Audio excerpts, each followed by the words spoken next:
ഒഴിഞ്ഞ കസാരകളെ നോക്കി നാണം കെട്ട് പ്രസംഗിക്കേണ്ട ഒരു സ്ഥിതി വന്നിരിക്കുന്നു ഇസ്രായേലിന്റെ പ്രധാനമന്ത്രിക്ക്.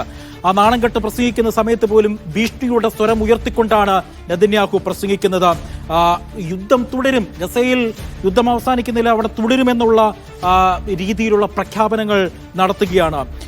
UN-ന്റെ ഈ പ്രസംഗത്തെ നമുക്ക് എങ്ങനെയാണ് നോക്കിക്കാണാൻ കഴിയുക? മാത്രമല്ല അവിടെ എടുത്തു പറയേണ്ടത് 100-ലധികം രാജ്യങ്ങളുടെ പ്രതിനിധികൾ ബഹിഷ്കരിച്ചിരിക്കുകയാണ് നെതന്യാഹുവിനെ. നെതന്യാഹുവിന്റെ വാക്കുകൾ കേൾക്കണ്ട എന്ന് പറഞ്ഞുകൊണ്ട് ആ അംഗങ്ങൾ UN പൊതുസഭയിൽ നിന്ന് ഇറങ്ങിപ്പോയിരിക്കുകയാണ്.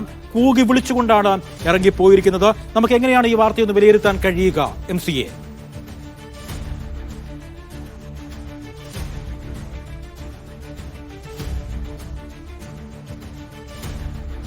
നൂറുകണക്കിന് രാജ്യങ്ങളിലുള്ള UN-ന്റെ പൊതുസഭാ പ്രതിനിധികൾക്ക് സാധിച്ചു എന്നതാണ് ചരിത്രപരമായി തന്നെ ഈ ഇന്നത്തെ ഈ പ്രതിഷേധത്തിലൂടെ രൂപപ്പെട്ടിരിക്കുന്ന ഒരു യാഥാർത്ഥ്യം. കാരണം ഇസ്രായേലുമായിട്ട് ചേർന്ന് നിൽക്കുന്ന രാജ്യങ്ങളുടെ പ്രതിനിധികൾ പോലും ഈ വോക്കൌട്ട് നടത്തിയവരിൽ ഉൾപ്പെടും. ഒരു യുദ്ധ കുറ്റവാളിയാണ് തങ്ങളുടെ മുമ്പാകെ വന്നു നിൽക്കുന്നത് എന്ന് കൃത്യമായി പറഞ്ഞുകൊണ്ട് തന്നെയാണ് ഇതിലെ പല അംഗങ്ങളും പൊതുസഭ വിട്ട് പുറത്തേക്ക് പോയിരിക്കുന്ന സാഹചര്യം ഉണ്ടായിട്ട് ഈ 3/4 നൂറ്റാണ്ടിനിടയിൽ ഒരുപക്ഷെ ഇസ്രായേൽ ഇതുപോലൊരു നാണം കെട്ട ഒരു സാഹചര്യത്തെ ലോകതലത്തിൽ MC ദയവായി തുടരുക. ഇപ്പോൾ വിദേശകാര്യ വിദഗ്ധൻ